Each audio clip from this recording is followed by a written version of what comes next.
નમસ્કાર, આધ્યાત્મિક મહાશક્તિમાં હું મોનાલી સોની આપ સૌનું સ્વાગત કરું છું। આપણે આજે વિશેષ રીતે વાત કરી રહ્યા છીએ બીલીપત્રના ફાયદા વિશે। જ્યારે બીલીપત્રની વાત આવે છે તો આપણને બધાને ખબર છે કે શિવ શંકર ભોળાનાથને બીલીપત્ર ખૂબ જ પ્રિય છે। તેમની પૂજા બીલીપત્ર વગર અધૂરી છે। શિવજીને આપણે નિયમિત બીલીપત્ર જો તેમને અર્પણ કરીએ છીએ તો આપણી તમામ પ્રકારની મનોકામના પૂર્ણ થાય છે। શિવજીના વિશેષ આશીર્વાદ પ્રાપ્ત થાય છે।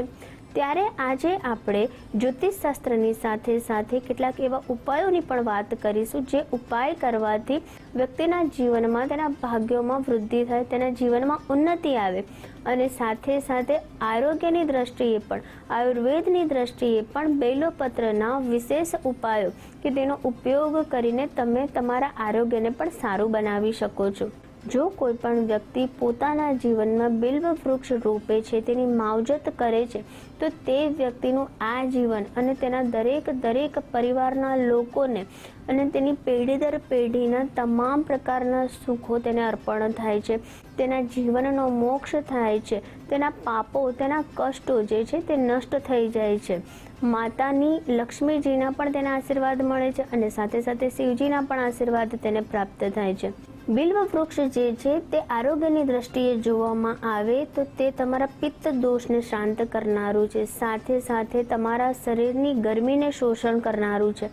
કોઈ પણ રીતે જ્યારે બિલ્વ વૃક્ષ જે છે તેનું તમે આરોગ્યની દ્રષ્ટિએ ઉપયોગ કરો છો તો તે તમારા પેટની, તમારા શરીરની ગરમીને શાંત પાડે છે અને તમને સારું આરોગ્ય પ્રાપ્ત કરાવે છે। જે પણ વ્યક્તિને એસિડિટી રહેતી હોય, શરીરમાં બળતરા રહેતી હોય, પેટમાં બળતરા રહેતી હોય કે હાથ પગમાં કોઈક ને કોઈક પ્રકારનું તેને તાપ લાગતી હોય, તેને ગરમી નીકળતી હોય, તો એવા સંજોગોમાં બેલ્વ વૃક્ષનો ઉપયોગ કરવાથી તે વ્યક્તિને ખૂબ જ ઝડપથી રાહત મળે છે। બિલ્વ વૃક્ષના જે પાન છે, તેના જે ડાળ જે છે તે એવું કહી શકાય કે તેમાં દેવોનો વાસ છે, મહેશ્વરનો વાસ છે, સાક્ષાત શ્રી લક્ષ્મીનો વાસ છે। માટે બિલ્વ વૃક્ષને ઔષધિથી ભરપૂર માનવામાં આવે છે અને સાથે સાથે તેને ખૂબ જ પવિત્ર વૃક્ષ માનવામાં આવે છે।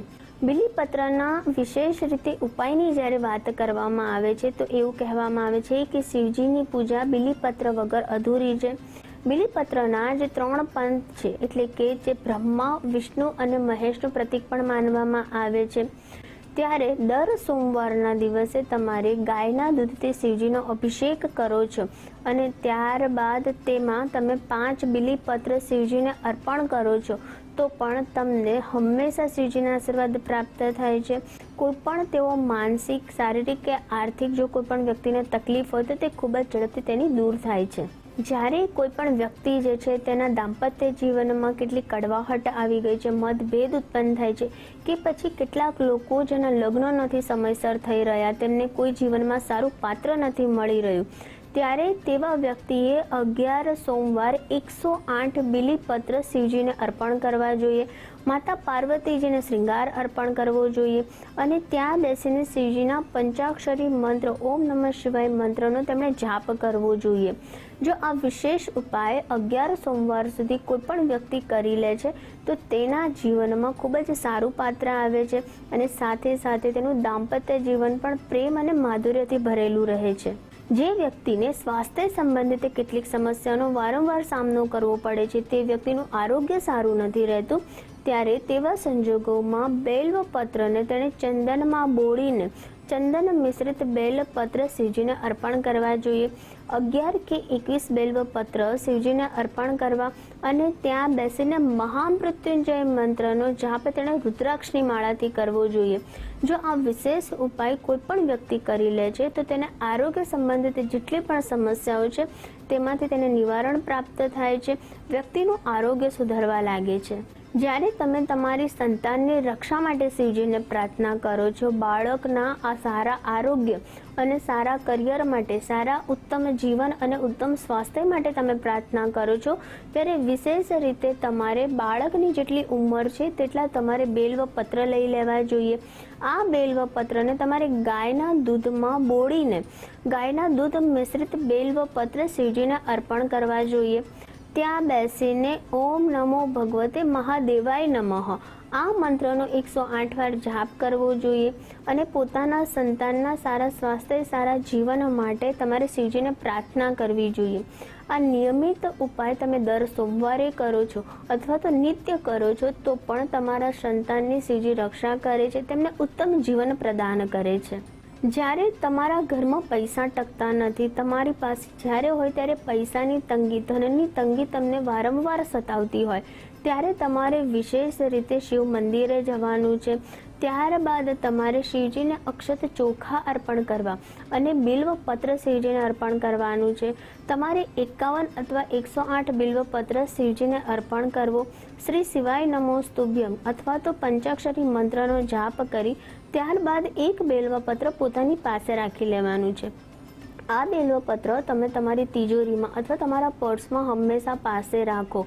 આ બેલ્વપત્ર તમારી પાસે રહેશે તો પણ તમને ધન સંબંધિત જેટલી પણ સમસ્યાઓ છે તેમાંથી ખૂબ જ ઝડપથી રાહત પ્રાપ્ત થશે. તમે તમારા જીવનમાં તમામ પ્રકારના કષ્ટોને દૂર કરવા માંગો છો અને સાથે સાથે તમારા ભાગ્યને ચમકાવવા માંગો છો, ત્યારે તમારે મધ મિશ્રિત બેલપત્ર તમારે શિવજીને અર્પણ કરવા જોઈએ. 51 અથવા 108 મધમાં બોળીને બીલીપત્ર તમે જ્યારે શિવજીને અર્પણ કરો છો અને પંચાક્ષરી મંત્રનો જાપ કરો છો તો પણ તમારા જીવનના તમામ પ્રકારના કષ્ટ અને દરિદ્રતા દૂર થાય છે અને સાથે સાથે શિવજીના આશીર્વાદ મળે છે. તમારા ભાગ્યોમાં વૃદ્ધિ થાય છે, તમારો ભાગ્યોદય થાય છે અને તમારા ભાગ્યમાં વૃદ્ધિ થાય છે. વિશેષ રીતે બીલીપત્રના આવા ઉપાયો કરીને શિવજીની કૃપા અને તેમના આશીર્વાદ તમે પ્રાપ્ત કરી શકો છો અને સાથે સાથે પોતાના જીવનની શારીરિક, આર્થિક, માનસિક તમામ પ્રકારના કષ્ટમાંથી તમે નિવારણ પ્રાપ્ત કરી શકો છો.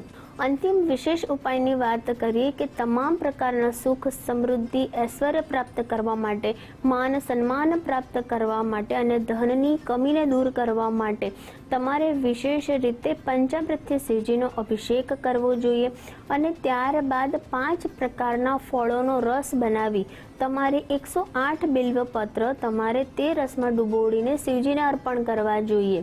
પોતાના મનની મનોકામના શિવજી સમક્ષ પ્રાર્થના કરવી જોઈએ. શિવ પાર્વતીજીના આશીર્વાદ પ્રાપ્ત કરીને પોતાની મનોકામના તેમને કહીને તમારે શિવજીના આશીર્વાદ લઈ તમે આ નિત્ય ઉપાય કરો છો તો પણ તમામ પ્રકારના કષ્ટો તો દૂર થાય છે, પરંતુ જીવનના ભૌતિક તમામ પ્રકારના સુખ પણ તમને પ્રાપ્ત થાય છે. સાથે સાથે ધંધા, વ્યવસાય લગતા સમસ્યા પણ તમારી દૂર થાય છે, તેમાં પણ તમને બરકત પ્રાપ્ત થાય છે.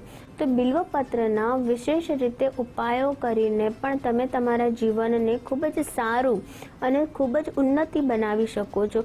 આરોગ્યને પણ તમે ખૂબ જ ઝડપથી સારું બનાવી શકો છો.